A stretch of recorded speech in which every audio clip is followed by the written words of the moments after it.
Hi, everyone. Welcome back to the Nuance Needed podcast. I'm Amanda, And I'm Sam. and we're going to talk today about all of the therapy terms that we see being thrown around online. Specifically, I think it's become more and more of a trend of people. I hate the word weaponizing, but I don't know what else to call it. Mm. Weaponizing these like therapy terms. I think if we're going to talk about therapy speak and Mhm. this idea of like weaponizing, I think we also need to define what does weaponizing mean? Yeah. Because I think sometimes Yeah, that that's a good too point. is kind of like We can weaponize the word we're weaponizing. weaponizing. I think that's a really good point. Or I like, think yeah. that gets thrown around and people don't really understand it. So when we are talking about this idea of weaponizing something, right? And even in one of our earliest episodes, it was weaponizing boundaries. Yeah. It means you are bastardizing it, like shifting it, manipulating it, changing it somehow to make it fit your needs. So, And even a step farther, you're yeah. using it as a weapon, like you're using it to harm Yes. someone else. Yeah.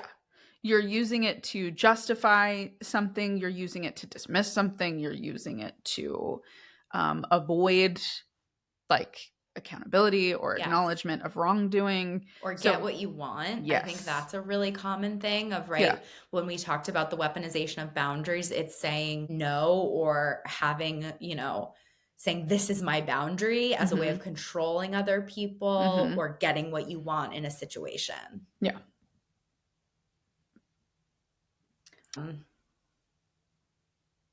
Yeah, it kind of also implies a way that something that isn't inherently harmful, but then you take it and you can use it to control or cause damage to Mm. others or even manipulate them. And I think a lot of it, that is sort of as we're talking about the definition of weaponizing, I think we're not even saying necessarily that people are doing it on purpose, Right. which maybe then we shouldn't use the word weaponize.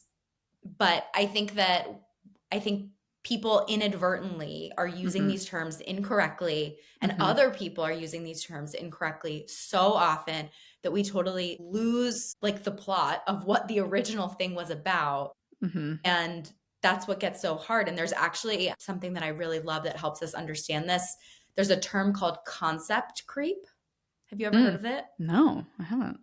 It's this idea of sort of like how a concept starts with a certain definition, but as it's in the lexicon, as it's part of the zeitgeist, Mm. as it's part of how people communicate, It shifts. it shifts, it creeps more and more Ooh. a certain way. And then it's really hard because some people, and I think this is interesting because we had that episode about people pleasing being manipulative. And obviously, some Mhm. people hate the word manipulative, get very frustrated by it because they think the word manipulative only means like intentional malice.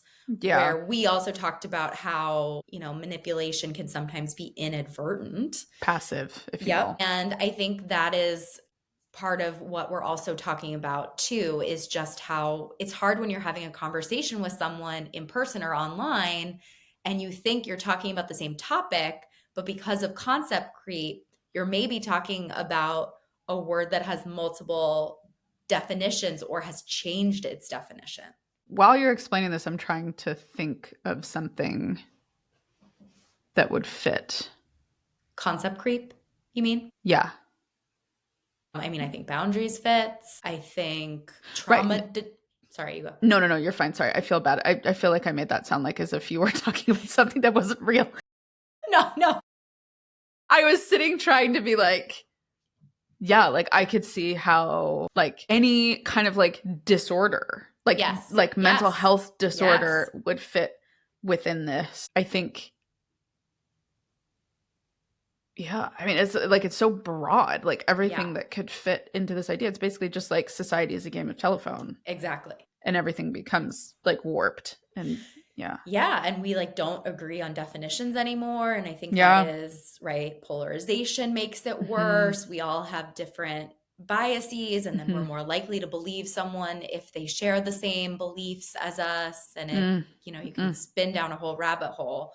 But I think specifically in this context, I'm thinking about social media and when mental health concepts become trends and how Yeah. quickly that game Because literally TikTok is, right, a trend app where someone will talk about something Right. and they'll copy it in a different way And as then a trend. everybody does their spin on it, and Yes, then and then it gets so far from right. what the original Concept was. intention of it was. Exactly. So one thing I've been thinking about a lot lately is the concept of trauma dumping. Ooh. Do you remember, I think it was like a year or two ago, where there Mm-hmm. was a therapist that was on TikTok Mm-hmm. who had said, like, oh my God, my client was just trauma dumping on me so much. And she said this, and then What? yeah, and then I it didn't know sparked. this. This happened a couple of years ago, and it sparked this whole, rightfully so, backlash of people being like, oh my God, what? I'm trauma dumping on my therapist. And they were all concerned about it. And Proceed. thankfully other therapists came in Yeah. and said what you said and corrected this narrative. But it's something that has started popping back up again. And I recently was writing about it because yeah, like you cannot trauma dump Therapist. on your therapist. That's the whole point of the space. Exactly. That's, exactly. yeah. But I think it shows that people don't even know what the word means. So maybe it would be helpful for us to kind of get into what actually is trauma dumping. trauma dumping.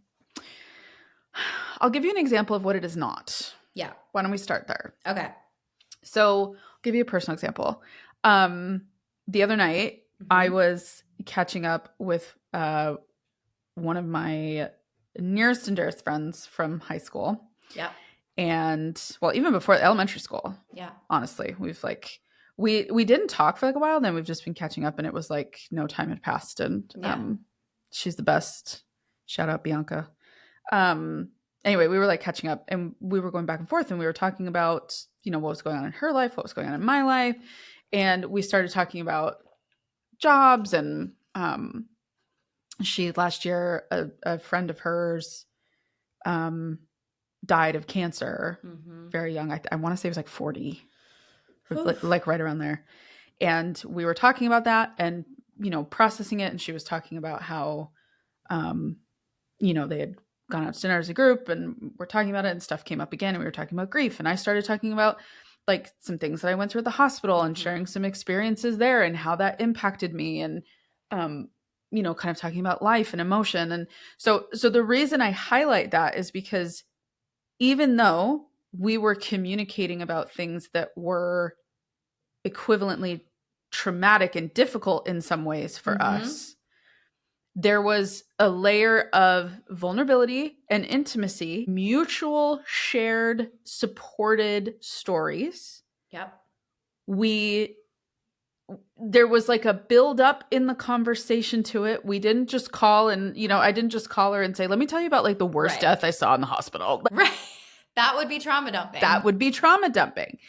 This was like, there was a warm up. And as we were catching up and kind of talking about more and more like quote unquote emotionally intimate things as the conversation went on, we were matching each other while validating each other and sharing like mutual experiences.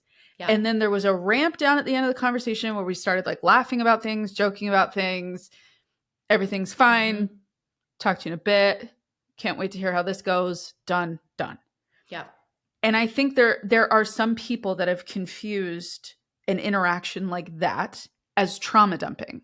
Because what I have seen is friends getting frustrated with their other friends that their friends are opening up to them about things.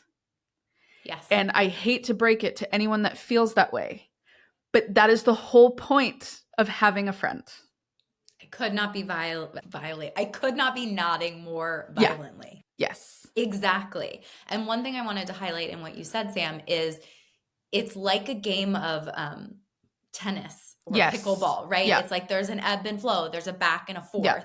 It wasn't just you or her barreling in with a really aggressive stuff. If you're going through something and you have a good friend, it also might be like talking to them and being like, I'm really struggling. And they say, tell me about what's going on. Yeah. And the conversation isn't super even, but the relationship is. Yes.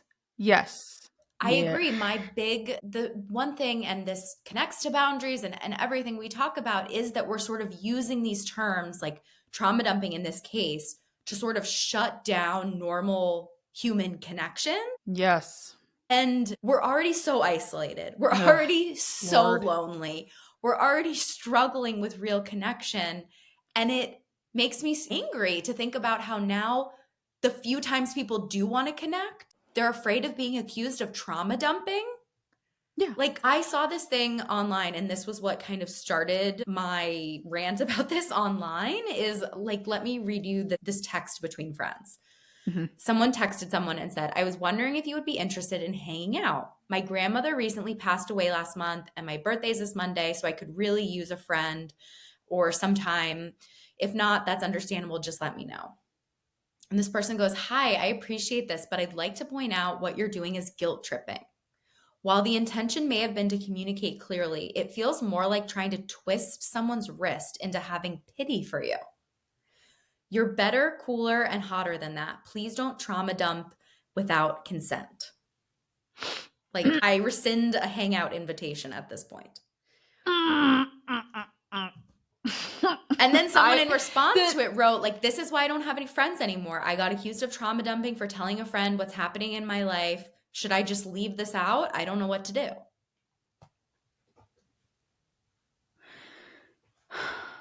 The like level of rage I felt listening to that. And I bet you money, that person that texted that back and said, you're guilt tripping me.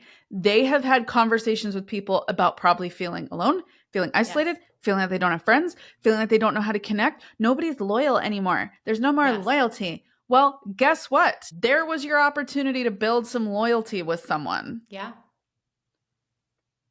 That person, that was not a trauma dump. That was an explanation of why they were reaching out for some passive support.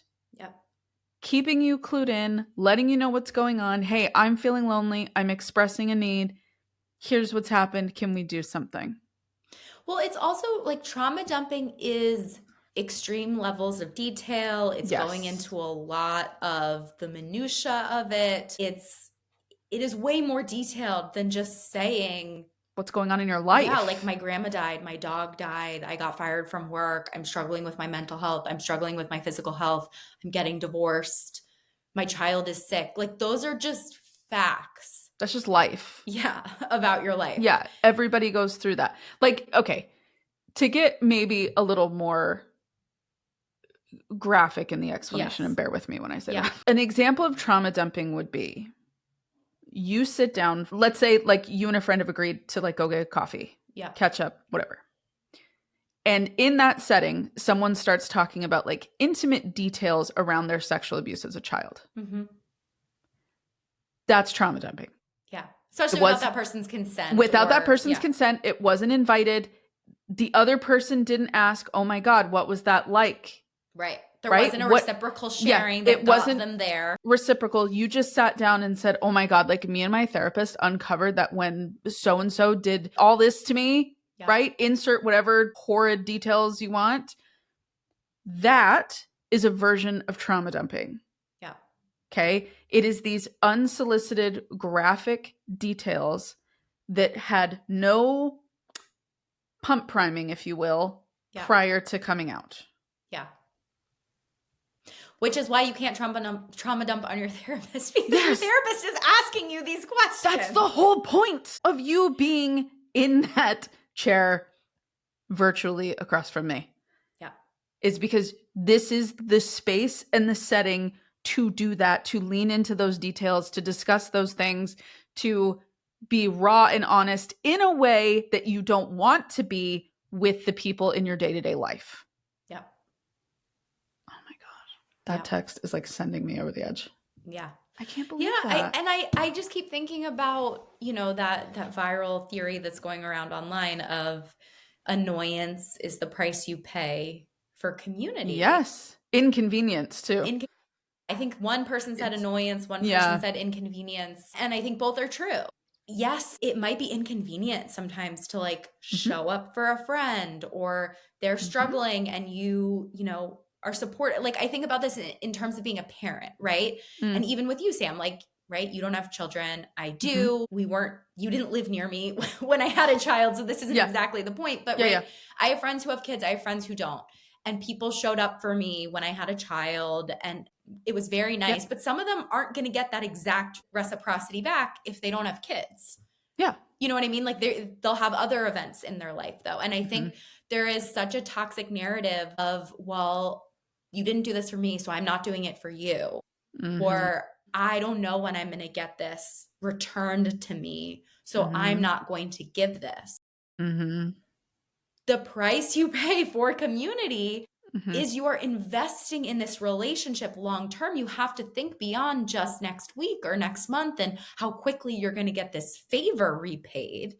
You Mhm. have to think about it in terms of this is a relationship that I'm investing in long term. And even I would go as far as to say, this is an opportunity for you to show up for your friend, to Mhm. show how invested you are in the friendship, to show how much you care, because so many of us are very afraid that, right, people don't value us, or Mhm. they don't, we don't value them. Mhm.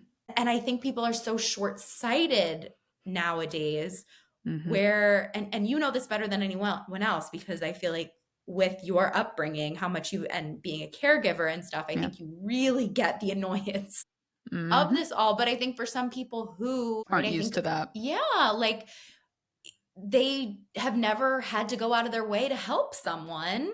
Right. So then they've never had that given to them. So yeah, it becomes this like unhealthy dynamic where no one does anything for anyone anymore. And we need each other. We do. I'm I love that you like brought all of that up, and like specifically the dynamic of like me being single, no kids, you being married with a kid. I think I've been seeing I think there's a lot of discourse right now about kind of the single woman friend with the mom Did you friends. see that article that came out? Yes. Yeah. Yeah. Yeah. Yeah. And I've been seeing like a lot of people chatting about it on TikTok, and there's a lot of like really strong takes, understandably so. I think Yeah. anytime you start introducing like motherhood, people get all sorts of spicy. Yeah. But my thought on it is I've accepted that I am in a season of life where I will be naturally more flexible, Mhm. right? I naturally have more time, more Mhm. space, a little more freedom. Mhm. Like I can be adaptable to things quickly. Yeah.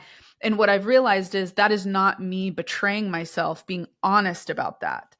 Now, what I can do is be like intentional around the boundaries I have with my time, Yeah. right? Like if there's a night I want to have off, I won't go out with someone, Yeah. right? Like if I'm too tired, if I've had too long of a day, that's just as important as the person that needs to take care of their kid, right? Yep. But, Absolutely. like as for us, like, Yeah. you know, if we hang out or we plan to do something or we plan to have a meeting or whatever, I understand. Like, I kind of let me know where you're willing to go, Yeah. right? Yeah. Like, you've come to me, Yeah. I've come to you. We've Yeah. met in the middle. We've done like this giant iteration of it. Yeah. And I think for me as a single person, what I look for in my friendships from my friends who are married or have Yeah. kids, what have you, what I look for to continue to build the friendship is, are you willing to match me at the level that you're able to? Mm. Right? Do Yes. I see that there is effort that matches the season of life that you're in? Yeah. Yeah. And that lets me know that I will be able to trust that if I do need something or when a life event for me comes Mhm. up, you will be honest about what you can and can't give, and you'll give what you can. Yeah. Context matters. Context matters. Yeah. And to not, I think this is even like a larger question, like as we're talking about like trauma Mhm. dumping or context creep or, um, this idea of like tolerating annoyance and Mhm. inconvenience for Mhm. community. We all need a very real reality check on our energy. Mhm. And that I think there are people overblowing the amount of energy they are spending Mhm. and overblowing the amount of energy that something will require. Mhm. I think there's a lot of assumptions happening in like a million different directions that everything is going to be like draining and overwhelming in the same way. Yeah. And that's just not accurate. Mhm. That's just not true. Yeah. And I think I've chatted about this in some episodes before, where something that was really eye-opening for me, and I've seen this work in some of my clients, is this recognition that not everything requires energy from the same place. Mm, So, for example, I'll have people say like, well, I work all day. I don't want to have to go out at night yeah. to like see people or connect or whatever. And I'm like, okay, yeah. However, the energy that you need and the effort that you need to put in when spending time with friends Mm-hmm. is not the same as what you're putting in at work. Yeah. So actually, to lean into that more lighthearted, less focused, less stressy energy is the kind of thing that gives you more Mm-hmm. to be able to focus at work and show up at work or show up for your kids or your spouse or whatever the situation is. Yeah. And so if we're not willing to like flex that muscle of going out of our way to do something that we know is another thing on our plate, Mm-hmm. but we know in the long run is an investment to what we need and the type of Mm-hmm. life that we want, Mm-hmm. it's going to atrophy. And Yeah. everything in life then starts to feel completely overwhelming because we're not used to flexing our muscle for anything. Yeah. Does that all make sense? Yeah, yeah, it absolutely does. The other metaphor I was thinking of too is because I think it goes into sort of our tendency now, maybe more than before, to kind of play tit for tat with people of Yeah. keeping score of how much you showed up for them versus how much they showed up for Hmm. you, which I think was a necessary shift probably Yeah. from people, especially women Hmm. who always were going out of their way, always were people pleasing, never, always Right. bending over backwards. Sometimes we overcorrect in that process. But I think that's one thing that's really hard is relationships can't just be tit for tat like that because like Mm-mm. you talked about, we all are in different seasons and the context matters. Like I have some friends who have many kids Hmm. and their time is much different than my Yeah. time as, only having one child and I know in a couple years I will be in a totally different parenting yeah. phase and I will be much more available. Right. And I think it shows too like we have to invest in these relationships long term and they will give back to us long term throughout the whole time that we're friends with someone. And I was thinking about this metaphor in terms of because I know a hot topic on the internet also is finances. And we're really Mm. excited that Chelsea Fagan is going to be Yeah. coming on the podcast soon and she's going to talk more about this. But I think there is this conversation I've seen of, right, on one end of the spectrum, people expecting their single friends to spend tons of money, or especially right on their weddings, their baby showers, their bachelorettes. There's so much money that can go Mm. into that Hmm. someone who is single and maybe they're never going to have children or whatever that it is Hmm. for them, it does suck. And I also think that there can be like reciprocity in recognizing that we can find ways to meet in the middle. Like you Hmm. can show someone support. You can, just because your friend can't go on the same like lavish vacation as you Right. doesn't mean Right. they're a bad friend or they're not prioritizing your relationship, or Hmm. if they can't afford to come to your, bachelorette and wedding or whatever, that they're bad. It's like, how do we look at both of our lives, both of our circumstances and compromise in the middle? Maybe this is a friend that you go to a book club with, or you Hmm. you go to a dive bar with because that's more like your guys' speed. And then maybe you have other friends who are really into hobbies and you guys, I don't know, play tennis together at a, country club or Yeah. something like Yeah. that. Like, I think that this also comes from the place of we're putting pressure on friendships to be everything. Mm. Mm. Like, Mm. we want soulmate friendships.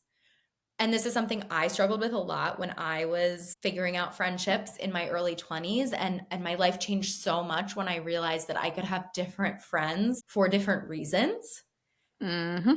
And I can have friends who are my friends that I have things in common with, who I love to, Yeah. go for walks with. I can have friends who I play pickleball with. I can have friends who have kids, and that is the Yeah. primary thing we do Yeah. together. And I have friends who are just so fun and I don't go to them for like really intense emotional support, Mm-hmm. but they are the person that you know, just want to laugh with. And you're the one that you want them at your party because they are the life of the party and they bring Mm-hmm. so much. And I think the world would, and our mental health would be so much better if we recognize that we need a wide group of friends because we're complicated and no one is going to fit all of our needs perfectly. And that's so much pressure to put on a few people. That was a very detailed explanation of a community. You need community. You need community. Oh, I love that so much because I think that just we miss out on that it's okay to have rings to our life. Yes. And different people fit in to different rings. And there's some people that find their way into the inner sanctum. And then there's other people that are just out in ring 7 hanging out. And occasionally, like, we know they're there, but like, Yeah.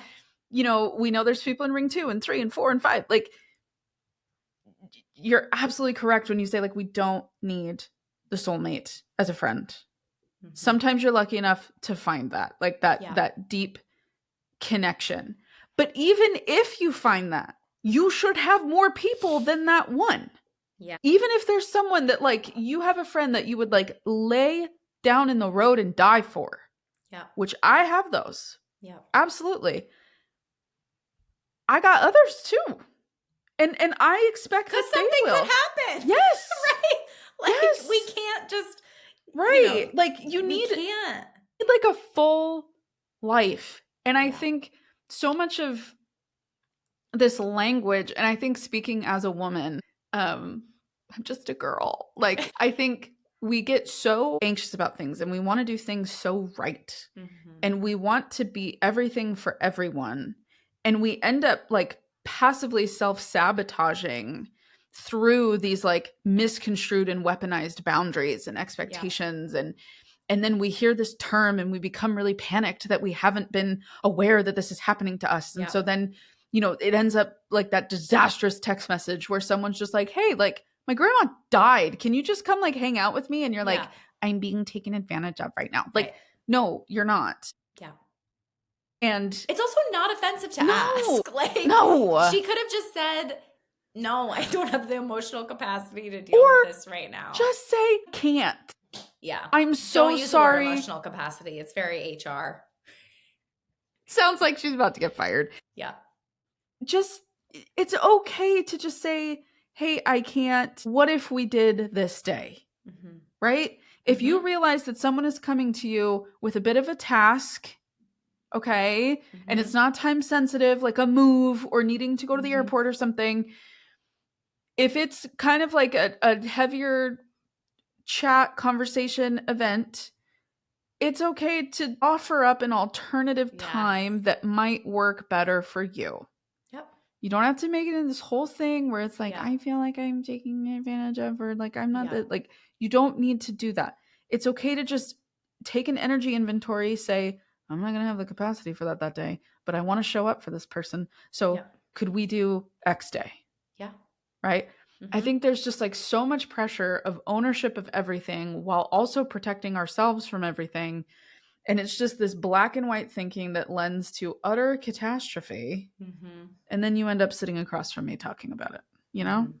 Yeah. Well, I wanted to hear too, Sam, I feel like your side of TikTok is probably, or your algorithm probably feeds you more, you know, people who feel betrayed by people who have gotten married or have had kids. What does your content, like, what does your algorithm look like in that lens? A lot of it is, like, to sad instrumental music, being like, here's all the ways my friends haven't showed up for me. Yeah.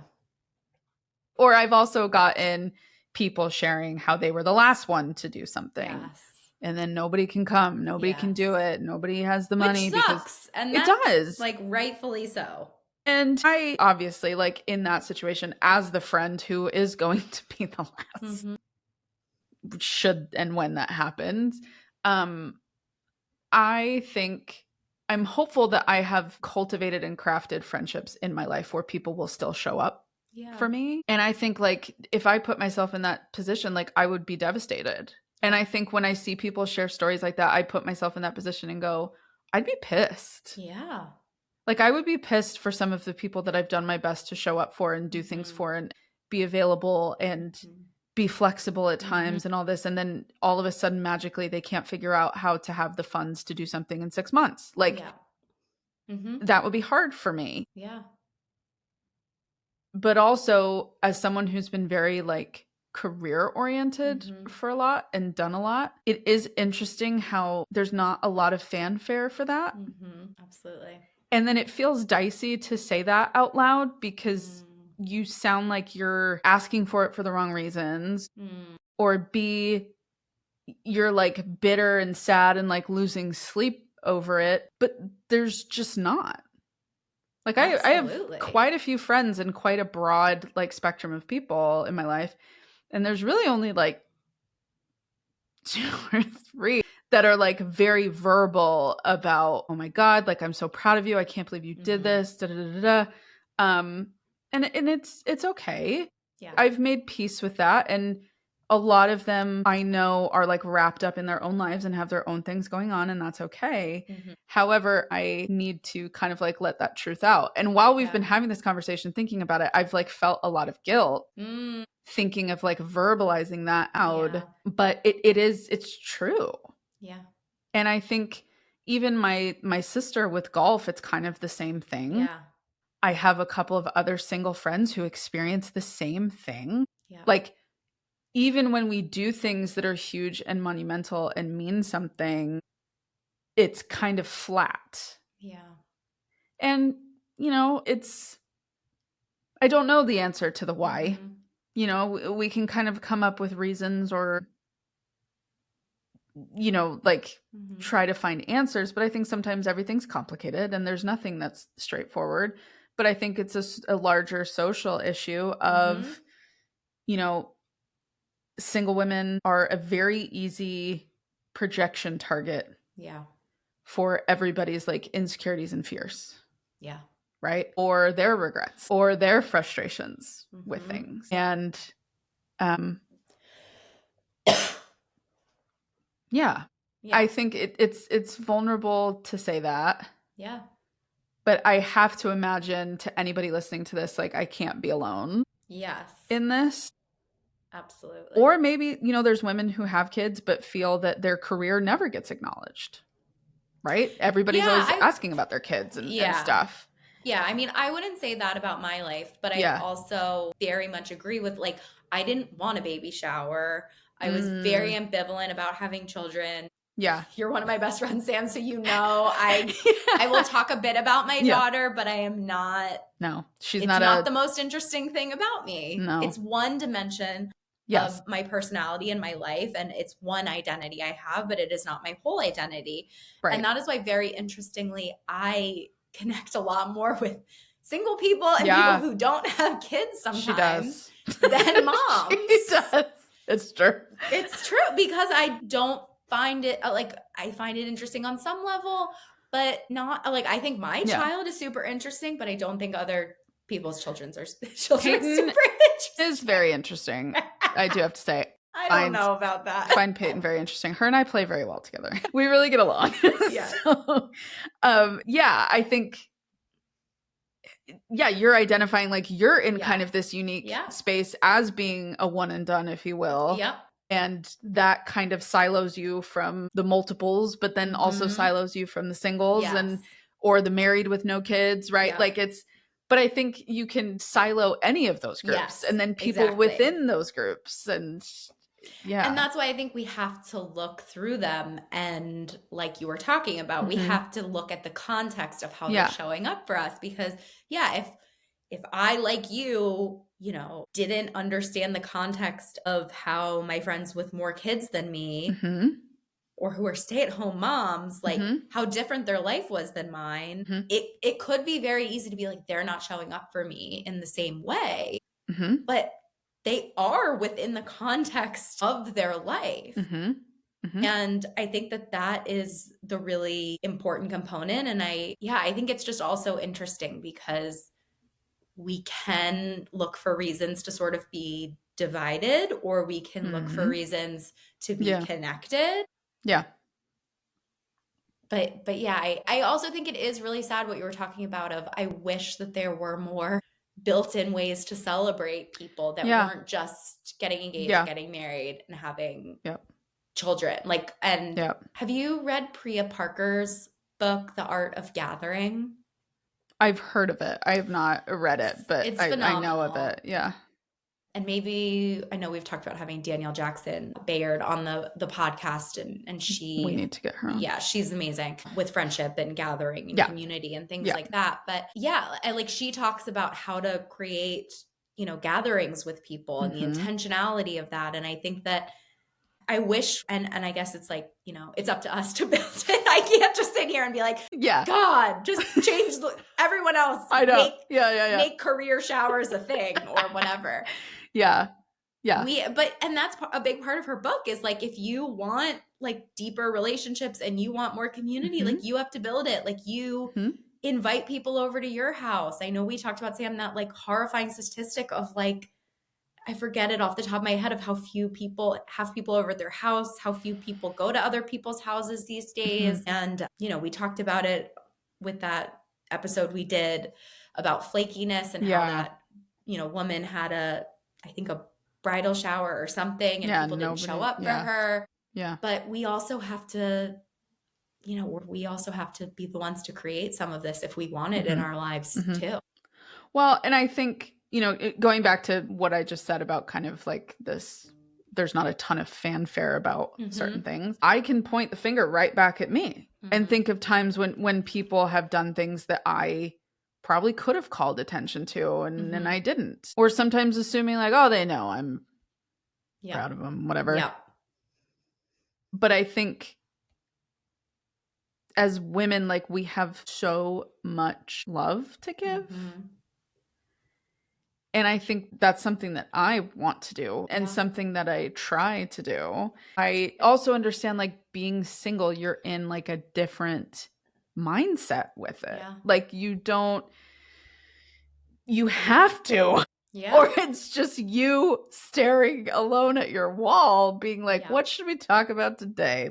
Yep. There's more effort that has to go into it. But I also know because of that, I've had to be really aware of this idea of like, well, what really are my boundaries? Like, Yeah. is this actually a big deal to me? Like, do I actually feel this way about things? Like, it forces you to be more reflective and realize like most things really aren't that big of a deal, or it actually doesn't put you out that much to do certain things, try certain things, go certain places. And I've also realized that if anybody were to send me a text like that, that would be like goodbye. Yeah.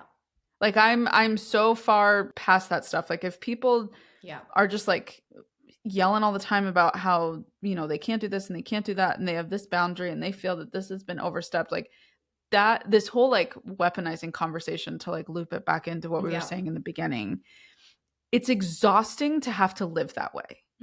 I think maybe that's what I'm getting to is like living that way, being that hyper vigilant about like, am I being taken advantage of? Is this, what's their intention here? Are they wanting this with me? Like, what's going on? I don't know what to do. Living that way is way more exhausting than just saying, you know what? Friday was a really long day and I have dinner tonight. I'm just going to go to dinner tonight. Yes. Like that is way less exhausting. And 9.5 times out of 10, I end up being perfectly fine the entire time. And maybe sometimes I'll get tired and leave a little bit early. Yep. And I go home being really content that I like laid into my social connections. Yep. But the hypervigilance, the like being so concerned about someone overstepping, or did they not listen to my boundary, or did they not pay attention to this, like that is exhausting. And I don't know if you hypervigilance is exactly the word that I would describe it as. And I totally agree. That was one of the biggest things when I was trying to cure my chronic flakiness, essentially, for lack of a better word, when I was getting sober, is I made a commitment to myself that I like wouldn't question the decision that I made at the time. Like if I had made that decision in good judgment a couple days ago or a week ago or whatever, that this would be fun. Right. I was going to honor that previous version of myself that thought that this would be fun, even if in the moment right now I don't feel like going. Obviously, there are exceptions. Yes. We know this. Yes. But as a general rule of thumb, I think people underestimate the amount of drama it takes to like, especially if it involves rescheduling. Oh, Lord. It is like more work a lot of times than just showing up and doing it. And people underestimate that, like, I think we talked about this a week or two ago, that when you show up to something, then like your motivation and your interest can build as you're there. And we're so bad at trying to game out how we're going to feel the whole time versus a lot of times when we start showing up, or even like with the podcast, right? Sometimes we don't know what to talk about and then we start talking and the motivation to keep talking builds. Yes. Yeah. Yeah. We talk all day. Like, not only are we talking to each other, but Amanda is managing a whole empire over there, and I'm over here talking to all my clients and whom I love dearly. And sometimes after like a 4 or 5 client day to come here and show up and be like, let's talk more. Like sometimes that's a lot, but then I love it. Yeah. And I know we get I love energy it. from it. Yes. Yes. And I think just don't, if you're listening to this and you're like, I don't know what to take from this. Valid question. The biggest thing that I would recommend is all of this, like this idea of like trauma dumping in friendship and these concerns of, am I being taken advantage of? Should they have said that to me? Like, did that really bug me? It is okay to like take a step back and maybe not care sometimes. Like to maybe assume good intent, right? Yeah. If they can't do something, but then they follow up with another suggestion. Yeah. See that as a bid for connection. Yes. If they reach out to you and say, hey, I can't do this because this is going on, bid for connection. Yeah. Right? Yeah. And then if you reach out a second time and they follow through, great. They were allowed to be human the first time. Yeah. And to also assume that the people you surround yourself with are not out to get you. Some people end up being bad. Yeah. I've lived that, certainly. Yeah. People end up disappointing you in really glorious ways sometimes. Yeah. And it's breathtaking when it happens, especially from people that you trusted and went out of your way for. It's hard. Yeah. And those situations, if you are showing up and doing your best and surrounding yourself with people who try to do the same, those situations are rare. Yeah. They happen, definitely, and friendships fade and change or whatever, but not everything is going to be like disastrous end. Yeah. And so I'm giving you permission to kind of like release this idea that you have to be like super aware to make sure like, oh, like they're listening to my boundaries and they're doing this and they're doing that and they're being that. Like, just let yourself be a person and let them be a person. Can I also share one of my favorite things? Please. One of my best friends, Eli, says about things. He's so good at showing up for people. Yeah. And his motto in life is something to do. It's just something to do. Yeah, it's like amazing. Like, like I'll be like, why are you going and doing this? And I'll be like, something to do. Something to do. Something and to do. I have really taken that to heart. And instead of like worrying about like, is this going to be like maximum fun? Is this worth my time? Is it worth all of this? Like, he is way busier than me and more important than me. And he's just like, yeah, pickleball, something to do. Going on a, or going to see someone and like going to like visit one of his friends who like, I don't know, like hunts or something. Oh, he's like gone to visit them before and just been like, something to do. Interesting to see what they do. Yeah. And I think that's a really healthy approach that I don't take as far as him. Right. But me neither. I think it's like a good way of, instead of us being so worried about like maximizing our time, making sure we're doing everything we want to do, maybe also it's good to, have something to do and things can surprise us. They can. Be surprised. Be surprised. All right. Well, we appreciate you all so much. Truly, like, podcasts are so saturated these days, and They are. I'm so humbled every day that people actually listen to us. Yeah, that people want to be here and come along on this ride. Yeah, it's part of why we expanded into the Substack is because we wanted to be able to have a space to like elaborate on these things even further because the algorithms don't like this. Like social media algorithms are not built for this. And so that is why we started the Substack, have built the Substack. If you're interested in joining, there's free options. Well, not plural. There's two. There's a Yeah. free option and a paid option. And if you would like to join either one, it's nuanceneeded.substack.com. You can go check it out. We have all of our long form content over there. We have bonus episodes. I film my pep talks and put them over there. And if that feels like too much, that's okay. If at a minimum you could rate, review, subscribe, share the show, that would mean the world to us as well. Yeah, we appreciate you so much. Yeah. And we're just more than anything so grateful that you lend your ears to us Yes. for the last, 45 minutes. Thank And you. we will see you next week. Yeah.